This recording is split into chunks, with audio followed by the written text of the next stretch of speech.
اس وقت پاکستان کا ڈسٹرکٹ کرم جو ہے وہ تمام دنیا کی نگاہوں کا مرکز بنا ہوا ہے، جہاں پر کرم ایجنسی کے ایک شہر پارا چنار جو کہ شیعہ اکثریتی علاقہ ہے، وہاں پر موجودہ ایک بحران اور ایک جنگ کی کیفیت آ رہی ہے۔ اصل میں یہ جنگ جو ہے یہ دو قبائل کے درمیان ایک زمینی تنازع سے شروع ہوئی اور پھر اس کو فرقہ وارانہ رنگ دے کر اب یہ یہاں پر ایک مذہبی تصادم برپا ہو گیا ہے۔ پچھلے دنوں آپ نے دیکھا کہ پارا چنار میں ایک کارواں پہ حملہ کیا گیا جس پر عورتوں کو اور بچوں کو شہید کر دیا گیا۔ پارا چنار کے اس وقت کے جو علاقائی صورتحال ہے اس میں میں سمجھتا ہوں کہ وہاں کے موجود غیور عوام جو کہ پارا چنار اس حوالے سے مشہور ہے اور اپنی شہرت رکھتا ہے کہ پارا چنار کے جوان جو ہیں وہ اپنی غیرت کی وجہ سے مشہور ہیں، اپنی مذہبی محبت کی وجہ سے مشہور ہیں۔ پارا چنار کے ان لوگوں کو صرف ایک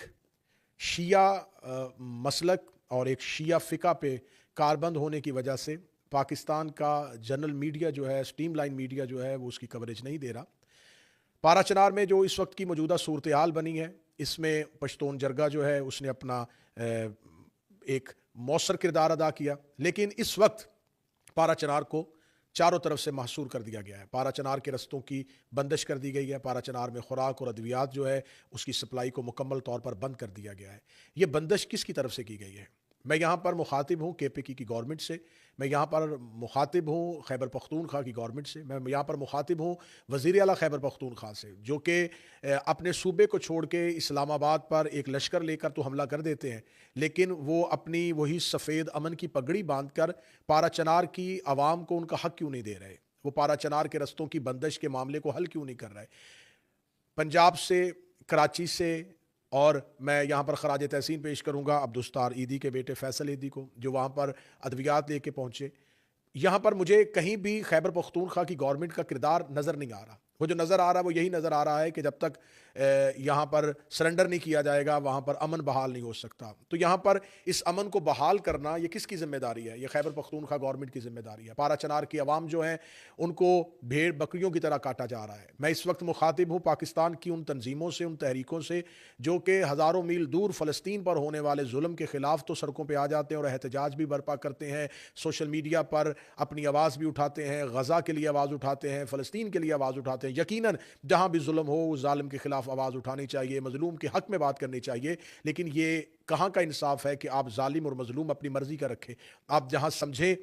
اسے ظالم کہیں اور جہاں سمجھیں اسے مظلوم کہیں۔ کہ آپ کو پارا چنار کی وہ عوام، کیونکہ پارا چنار کے لوگوں میں غیرت ہے، وہ کبھی بھی اپنی ماؤں بہنوں بیٹیوں کو کیمرے کے آگے لا کے بلکتے ہوئے سسکتے ہوئے نہیں دکھا سکتے، وہ اپنے بچوں کو ہاتھ باندھے ہوئے یا ہاتھ پھیلائے ہوئے نہیں دکھا سکتے۔ وہ مر سکتے ہیں، کٹ سکتے ہیں، لیکن کبھی بھی کسی کے سامنے ہاتھ نہیں پھیلائیں گے، کیمرے کے آگے آ کے لوگوں سے امداد فریاد نہیں کریں گے۔ لیکن وہاں پر جو موجودہ صورتحال ہے، جو وہاں کے موجودہ لوگوں سے بات چیت ہوئی ہے، وہاں کے لوگ جو ہیں وہ اس وقت ایک ایسی زندگی گزار رہے ہیں جہاں پر ان کے لیے اشیاء خورد و نوش جو ہیں وہ نہیں ہے، ان کے پاس ادویات نہیں ہے، ان کے مریض مر رہے ہیں، ہاسپٹل بند کر دیے گئے ہیں، مارکیٹیں بند کر دی گئی ہیں، رستوں کو روک دیا گیا ہے، بندش کر دی گئی ہے۔ اور یہاں پر پاکستان کی خیبر پختونخوا گورنمنٹ کے جو ایڈوائزر ہیں بیرسٹر سیف، وہ اپنی پریس کانفرنس میں کس طرح کی دھمکیاں دے رہے ہیں، وہ کیسا لہجہ اختیار کر رہے ہیں، وہ اپنے آپ کو طالبان سے مربوط کرنے کی کوشش کر رہے ہیں۔ آخر کیا مجبوری ہے خیبر پختونخوا گورنمنٹ کی؟ کہاں وہ مجبور ہے، کن کی ہاتھوں وہ مجبور ہے کہ وہ وہاں پر امن بحال نہیں کر سکتے؟ جبکہ وہاں کی اکثریتی عوام جو ہے وہ امن چاہتی ہے، وہ لوگ فرقہ وارانہ فساد نہیں چاہتے۔ جب ان کو مار دیا جاتا ہے، ان کو کاٹ دیا جاتا ہے، ان کی عورتیں شہید کر دی جاتی ہیں، ان کے بچوں کو مار دیا جاتا ہے، تو وہ قصاص کے لیے اٹھتے ہیں، پھر وہ اپنا حق لینے کے لیے اٹھتے ہیں۔ جہاں پر انصاف ریاست نہ دے رہی ہو تو پھر لوگ اپنے ہاتھ میں بندوق لے لیتے ہیں، لوگ اپنے ہاتھ میں امن کو لے لیتے ہیں۔ لہٰذا مدت سے پارا چنار کی عوام، ہم آئے دن دیکھتے ہیں کہ ہم کئی سالوں سے دیکھتے ہیں کہ پارا چنار کے عوام کے لیے آواز اٹھائی جاتی، پارا چنار میں یہ ہو گیا، پارا چنار میں اتنے لوگ مار دیے گئے، ایک کارواں پہ اتنے لوگوں کو مار دیا گیا، چن چن کے مارا جاتا ہے، ان کو بسوں سے اتار اتار کے مارا جاتا ہے۔ تو میں یہ سمجھتا ہوں کہ یہاں پر تمام مذہبی جتنی بھی جماعتیں ہیں انہیں اپنا کردار ادا کرنا چاہیے، جہاں پر ہم شیعہ سنی تمام مسالک جو ہیں وہ اپنے تمام مسلکی اختلافات کو بلا کے فلسطین کی عوام کے لیے بات کرتے ہیں، غزہ کے لیے بات کرتے ہیں، کشمیر کے لیے بات کرتے ہیں، تو وہاں پر ہمیں یہ بھی بات کرنی چاہیے۔ سوشل میڈیا پر شام کے قید خانے تو دکھائے جا رہے ہیں لیکن پارا چنار کے مظلوموں کی آواز نہیں اٹھائی جا رہی، پارا چنار کے لوگوں کی بات نہیں کی جا رہی۔ جو ہماری بستی ہے، ہمارا علاقہ ہے، ہمارا ملک ہے، ہمارے لوگ ہیں، پاکستانی شہری ہیں، وہ کوئی غیر نہیں ہے، وہ کسی دوسرے سیارے سے نہیں اترے ہوئے لوگ۔ ان کا جرم کیا ہے؟ ان کا جرم علی ولی اللہ ہے، ان کا جرم عزاداری امام حسین علیہ السلام ہے، ان کو مسلکی اختلافات کا نشانہ بنا دیا گیا ہے، ان کو مذہبی نفرتوں کا نشانہ بنا دیا گیا ہے۔ پارا چنار کی عوام کے لیے جہاں جہاں تک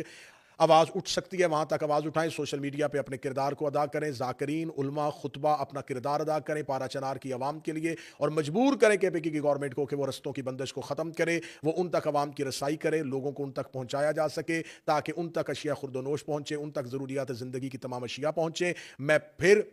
ایک شیعہ خطیب ہونے کی حیثیت سے، ایک شیعہ قوم کا ایک ادنا سا فرد ہونے کی حیثیت سے میں مخاطب ہوں پاکستان کے ریاستی اداروں سے، میں پاکستان کے قانون نافذ کرنے والے اداروں سے، کہ اگر خیبر پختونخوا گورنمنٹ کسی نہ کسی مجبوری کی وجہ سے، اور ہم یہ سمجھتے ہیں کہ یہ مجبوریاں کہاں ہیں، یہ تانے بانے کہاں مل رہے ہیں، یہ تمام چیزیں کہاں سے پوچھی جا رہی ہیں، لیکن اگر خیبر پختونخوا کی گورنمنٹ جو ہے وہ کسی چند دہشت گردوں کی وجہ سے وہاں پر مجبور ہے، تو یہاں پر پاکستانی افواج کو اپنا کردار ادا کرنا ہوگا، یہاں پر قانون نافذ کرنے والے اداروں کو اپنا اختیار استعمال کرنا ہوگا، اور پارا چنار کے مظلوموں تک ان کا حق پہنچایا جا سکے۔ میری دعا ہے کہ خداوند متعال پارا چنار کی عوام کو انصاف دے، عدل دے، اور میرا مالک ان کو آزادی نصیب فرمائے، میرا مولا ان کو امن کے ساتھ، سلامتی کے ساتھ رہنا نصیب فرمائے، میرے ملک پاکستان کو ہمیشہ سلامتی عطا فرمائے، اور تخریب کاروں سے، دہشت گردوں سے ہمیشہ ہمیشہ کے لیے محفوظ فرمائے۔ السلام علیکم، یا علی علیہ السلام۔